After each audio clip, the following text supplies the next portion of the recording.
Not many people saw this happening. Early in the second round, we see Rolly Romero go and drop Ryan Garcia with two solid left hooks. And it's interesting. It's interesting because for the rest of the fight, it was marked by inactivity. Incredibly underwhelming. This thing wraps up 12 rounds. First of all, it wasn't even expected to go 12 rounds. It was expected that this one was going to be Ryan Garcia getting a stoppage. Ryan Garcia was an overwhelming favorite, like 12-1. The over-under was 6.5 rounds. Ends up going 12. Rolly Romero comes out with the victory. And when we look at the punch stats, man, this was the third lowest punch total in CompuBox history. Incredibly underwhelming. Really surprising coming from both of these men. But I'll tell you what stands out to me.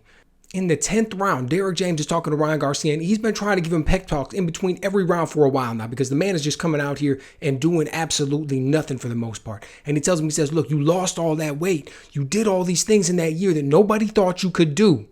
That stood out to me.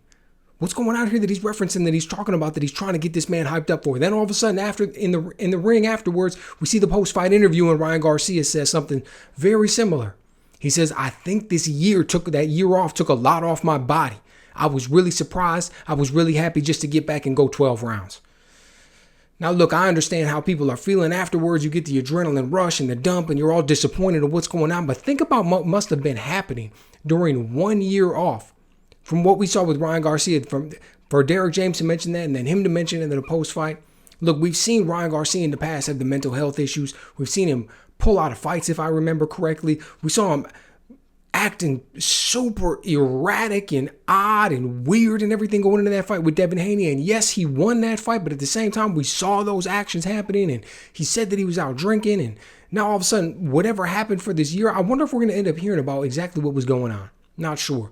But I'll tell you what, I come out here, I watch this fight, I'm shocked. Absolutely shocked at what I saw from Ryan Garcia. Okay, I can't believe the man didn't go out there and throw the jab more, throw the left hook more, try and get after it a little bit more. And look, I would have believed a lot of people if they would have looked at what happened. First few seconds of the second round, he goes out there and gets dropped, and all of a sudden, hey, everything's different now. He's changed. He's gun shy. He's out there. In some ways, he looked like he was an old fighter, like he just couldn't pull the trigger, and he's covering up, and he's looking for things, but they're not there, and he just doesn't know exactly what to do. But then afterwards, for what he said after the fight, as far as this year took a lot off my body, and I'm just happy to make it in the 12 rounds. So now you've got both of those things going on. And in the first round, it didn't stand out. You thought maybe it's a feel-out round. He goes out there, he works the jab a little bit. You give him the round 10-9. What are we going to see next? They're going to get warmed up, and then you get the next 11 rounds of nothing. And look, in a lot of ways, you can say the same thing about Rolly Romero. He threw a little bit more punches. He obviously came out with the victory. He found a way to come out with it. But, a win's a win. Emmanuel Stewart had an old saying, and he was like, we'll worry about winning today. We'll look good next time. And at the end of the day, that's what you can say for Rolly Romero. He came in here as a massive underdog, and he found a way to get this victory. So it wasn't pretty at the times. The man's never exactly been a smooth fighter or a pretty fighter, but he found a way to go out here. He outworked a guy who didn't want to throw when Ryan was throwing. He was countering little bits here and there. He was walking forward more, throwing combinations, trying to land, trying to do some things. So it'll be interesting. Rolly Romero was always a guy that people were interested in fighting. He goes out here, he generates buzz, he runs his mouth, he does things to get people interested in the fight. Now he goes out here and does this. Pulls off something that people did not think he was going to be able to do. And even though he doesn't do it in some incredibly impressive way, it was a very clear-cut victory. Now look, and in some ways we're going to look and say, it wasn't a fight that Rolly Romero won, it was a fight that Ryan Garcia lost. It doesn't matter. He's got the W. People are going to be interested in fighting. Now he's going to get a fight with Devin Haney? I don't know. It was interesting the way that Antonio Tarver was talking about it. He was trying to make it seem like, I don't know if Devin Haney's going to be able to handle it.